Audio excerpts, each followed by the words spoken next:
미군이 니콜라스 마두로 베네수엘라 대통령을 체포했다는 와, 정말 뭐랄까 영화에서 나올 법한 소식이 전해졌습니다. 그렇죠. 한 나라의 현직 대통령이 다른 나라 군대에 체포된다니. 이건 뭐 엄청난 지정학적 충격파를 던지는 사건이잖아요. 네, 맞습니다. 당연히 이런 일이 터지면 머릿속에 바로 질문이 떠오르죠. 그럼 거기서 사업하던 기업들은 이제 어떻게 되는 거지? 특히나 베네수엘라에 유일하게 남아서 사업을 이어가던 미국의 거대 석유 기업, 바로 쉐브론의 경우는 더욱 그렇죠. 네, 좋든 싫든 이 거대한 사건의 한복판에 서게 된 셈이니까요. 바로 그겁니다. 그런데 정말 흥미로운 분석이 나왔어요. 이렇게 큰 일이 터졌는데도 쉐브론의 주가에는 단기적으로 거의 아무런 영향이 없을 거라는 분석이에요. 언뜻 들으면 잘 이해가 안 가죠? 상식적으로는 아니 어떻게 그럴 수가 있지 싶은데 오늘 저희는 바로 이 풀리지 않는 질문의 실타래를 한번 풀어보려고 합니다. 좋습니다. 왜 시장의 반응이 우리의 직관과 다른지, 그 이면에는 사실 쉐브론과 베네수엘라의 거의 100년에 걸친 아주 독특한 관계가 있거든요. 100년이요? 네. 그리고 그 속에는 거대 기업의 치밀한 생존 전략과 또 세계 에너지 시장의 냉정한 현실이 숨어 있습니다. 그 속으로 한번 깊이 들어가 보시죠. 자, 그럼 이 미스터리부터 한번 풀어보죠. 한 나라의 대통령이 체포되는 그야말로 나라가 뒤집어질 만한 사건이 터졌는데 네. 어떻게 그 나라의 핵심 상업에 깊숙이 발을 담고 있는 외국 기업의 가치에는 거의 영향이 없을 수가 있는 걸까요? 이건 마치 뭐 태풍의 눈 한가운데는 고요하다 이런 말 같은데요. 그 비유가 아주 적절합니다. 태풍의 눈이 고요한 이유는 그 주변을 둘러싼 강력한 바람의 벽 때문이잖아요. 그렇죠. 쉐브론도 마찬가지입니다. 스스로를 보호하는 아주 견고한 벽을 오래전부터 쳐놨기 때문이죠. 벽을 쳐놨다. 네, 그 벽의 첫 번째 재료가 바로 규모의 차이입니다. 규모의 차이라. 아, 그러니까 쉐보론이라는 거대한 기업 전체로 봤을 때 베네수엘라 사업은 사실상 뭐 있으면 좋고 없어도 그만인 수준이다. 이런 말씀이신가요? 뭐 그렇게 볼 수도 있지만 작은 조각이라는 말로는 그 의미가 다 설명이 안 돼요. 아, 그런가요? 실제로 숫자를 보면 그 차이가 더 극명하게 드러나거든요. 쉐브론은 전 세계에서 하루에 약 300만 배럴의 석유와 가스를 생산하는 말 그대로 에너지 공룡입니다. 하루에 300만 배럴이요? 네, 미국 텍사스의 퍼미안 분지, 멕시코만 심해 유전은 물론이고요. 저 멀리 중앙아시아 카자흐스탄의 탱기지 유전, 호주의 거대한 LNG 프로젝트까지. 와, 말 그대로 돈이 되는 곳이라면 전 세계 어디든 깃발을 꽂아놨죠. 정말 상상도 안 되는 규모네요. 전 세계가 쉐보론 주유소라고 해도 과언이 아니겠어요? 그렇죠. 그런데 이 거대한 쉐브론이 베네수엘라 합작 사업을 통해 생산하는 양은 하루에 약 20만에서 25만 배럴 정도입니다. 아, 300만 배럴에 비하면 네, 언뜻 보면 이것도 엄청난 양 같지만 전체 생산량의 10%도 채 되지 않아요. 10%도 안 되는군요. 그리고 이건 생산량 기준이고 실제 쉐브론의 현금 흐름, 그러니까 회사 통장에 꽂히는 돈에 미치는 영향은 그보다 훨씬 더 작습니다. 아, 여기서부터 진짜 이야기가 시작되는군요. 단순히 생산량이 적다는 것만으로는 설명이 다 안 되는 뭔가가 있다는 거네요. 맞습니다. 듣기로는 쉐브론이 베네수엘라에서 정상적인 방식으로 사업을 하는 게 아니라고 하던데요. 바로 그 지점이 이 모든 상황을 이해하는 두 번째이자 가장 중요한 열쇠입니다. 쉐브론은 미국 정부, 정확히는 재무부의 특별 허가, 일종의 라이센스 아래 아주 특수하고 제한적인 방식으로만 운영되고 있습니다. 특별 허가요? 네, 흔히 부채 석유 교환, Debt for Oil 구조라고 불리는 아주 특별한 계약에 묶여 있죠. 부채 석유 교환. 아, 그러니까 빚을 석유로 갚는다. 이런 개념인가요? 네, 맞습니다. 이건 뭐 사업이라기보다는 일종의 채권 추심 활동에 가까운 거 아닌가요? 석유 시추 장비를 든 채권 추심팀 같은 느낌인데요. 정확한 비유입니다. 쉐브론은 과거에 베네수엘라 국영 석유 회사 PDVSA라고 하죠.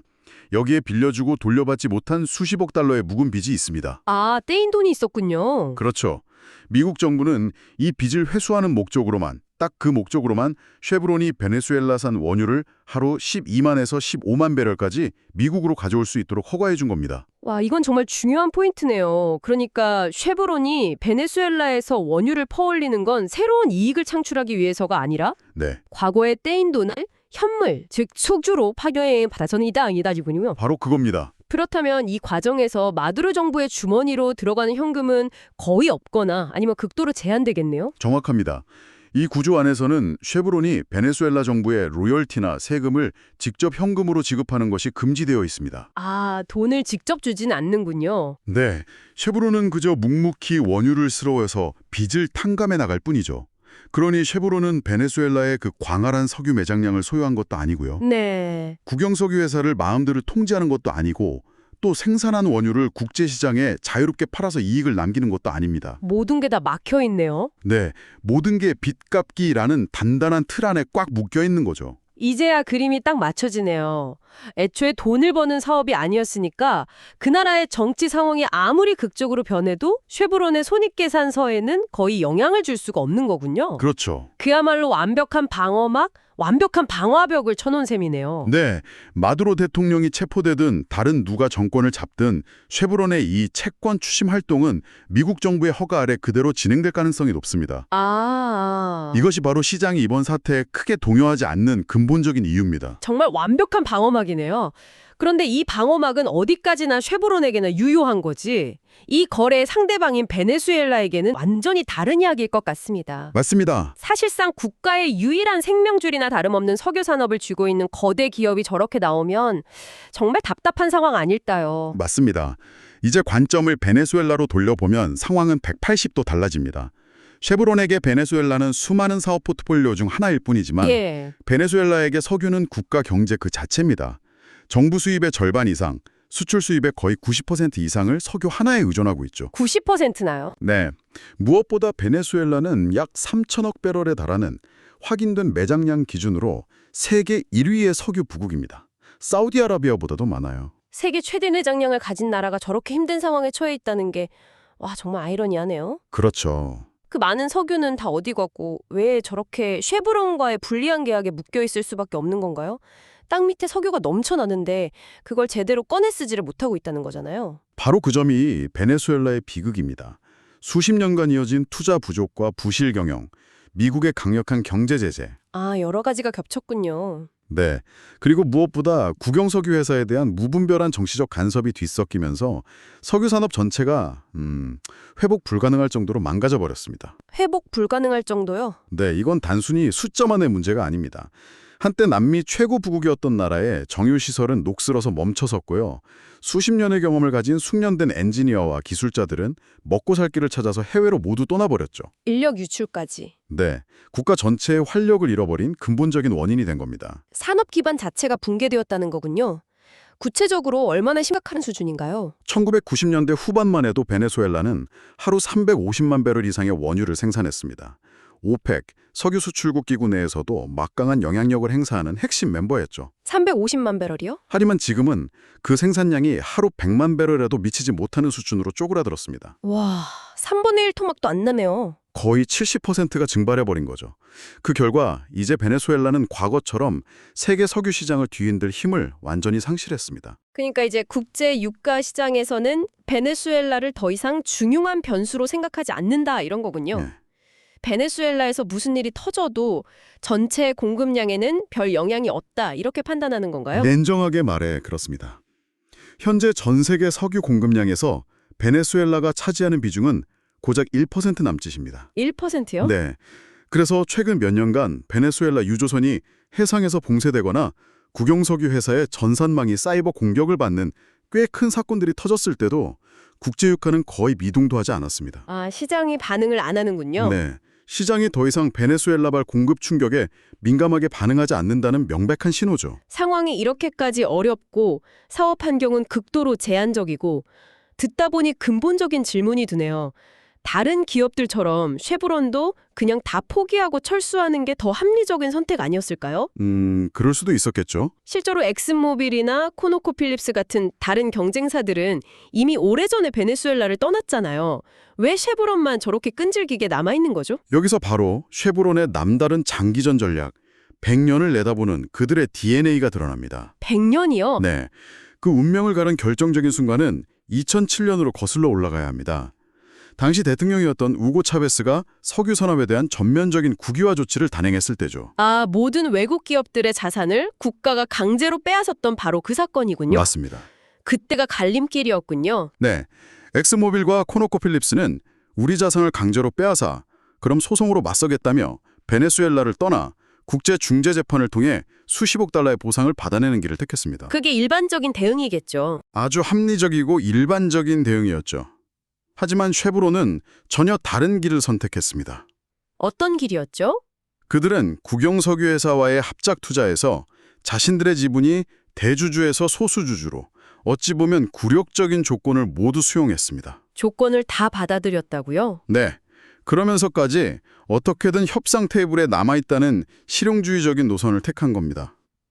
다른 기업들이 문을 박차고 나갈 때 쉐브론은 자존심을 버리고 어떻게든 그 방 안에 남아있으려고 한 거죠. 와, 모든 걸 잃고 소송에 매달리는 대신 비록 일부라도 지분을 지키면서 어떻게든 발을 붙이고 있겠다. 이런 거군요. 정말 대단한 인내심이네요. 바로 그것이 1920년대 초부터 이어져 온 100년간의 투자를 한순간에 물거품으로 만들지 않기 위한 쉐브론의 전략적 결정이었습니다. 아, 단기적인 손실과 굴욕을 감수하더라도 이 나라와의 연결고리가 완전히 끊어지는 것만은 막겠다는 강한 의지였죠. 결국 쉐브론은 당장의 이익이나 손실이 아니라 눈에 보이지 않는 미래의 가능성에 베팅을 한 셈이군요. 정확합니다. 투자자들이 쉐브론의 베네수엘라 사업을 보는 시각이 바로 그것입니다. 일종의 콜옵션 혹은 복권 같은 개념으로 보고 있는 거죠. 콜옵션이요. 조금 더 쉽게 설명해 주실 수 있을까요? 콜옵션이란 미래의 특정 시점에 어떤 자산을 미리 정해진 가격에 살 수 있는 권리를 사는 거잖아요. 네, 그렇죠. 지금 당장은 아무 가치가 없어 보일지 몰라도 만약 그 자산의 가치가 폭등하면 엄청난 이익을 얻게 되죠. 투자자들은 쉐브론의 베네수엘라 사업을 바로 그런 권리처럼 보는 겁니다. 아, 쉐브론이 지난 수십 년간 감내한 고통과 손실은 그 권리를 사기 위해 지불한 프리미엄인 셈이죠. 아하. 그러니까 만약 미래에 베네수엘라에 미국과 우호적인 친기업적인 정부가 들어서는 대박이 터진다면 어떻게 될까? 바로 그겁니다. 그때가 되면 다른 기업들은 수십억, 수백억 달러를 들여 이제 막 시장에 진입하려고 애쓸 텐데 쉐브론은 이미 그곳에 유일하게 발판을 마련해둔 미국 기업으로서 가장 좋은 자리에 앉아 모든 기회를 선점하게 될 거라는 거군요. 맞습니다. 그 미래의 가능성에 아주 적은 비용을 미리 걸어둔 셈이나요? 완벽한 이해입니다. 그래서 마두로 대통령의 체포라는 사건은 그 복권의 당첨 여부를 결정하는 사건이 아닙니다. 아, 그건 아니다. 네, 당첨자 발표를 기다리는 과정에서 벌어지는 또 하나의 드라마일 뿐이죠. 그 복권의 가치를 조금 흔들 수는 있겠지만 쉐브론이라는 기업의 근본적인 가치, 네. 즉 가이아나의 대규모 해상 유전이나 미국의 퍼미안 분지 같은 확실한 성장 동력을 뒤흔드는 사건은 아니라고 시장이 냉정하게 판단하는 겁니다. 와, 오늘 이야기를 정리해 보겠습니다. 니콜라스 마두로 대통령 체포라는 이 거대한 헤드라인으로 시작했지만 파고 들어가 보니 한 기업에게 이 사건의 진짜 의미는 단기적인 드라마가 아니었네요. 그렇죠. 오히려 극심한 혼란 속에서 기업의 자산을 보호하는 복잡하고 정교한 계약 구조와 눈앞의 이익을 버리고 미래를 내다보는 100년간의 끈질긴 전략적 인내에 관한 이야기였습니다. 다국적 기업이 극심한 지정학적 리스크를 어떻게 관리하는지 보여주는 아주 강력하고 교과서적인 사례라고 할 수 있습니다. 교과서적이다. 네, 리스크를 완전히 피하는 것이 아니라 통제 가능한 작은 부분으로 철저히 국한시키고 관리하면서 수십 년에 걸릴지도 모르는 미래의 기회를 위해 조용히 발판을 유지하는 전략. 그것이 바로 쉐브론의 생존 방식인 거죠. 언제 어디서 무슨 일이 터질지 모르는 세상에서 단기적인 고통과 정치적 혼란을 감수하면서까지 불확실한 미래의 가능성을 좇는 쉐브론의 이 장기전 전략이 과연 앞으로 기업들의 새로운 생존 모델이 될 수 있을까요? 아니면 반대로 예측 불가능한 정치에 기업의 운명을 너무나 가깝게 묶어두는 위험천만한 도박일까요? 어쩌면 그 답은 앞으로 펼쳐질 베네수엘라의 미래와 쉐브론의 다음 행보에 달려 있을지도 모르겠습니다. 한 번쯤 깊이 생각해 볼 문제입니다.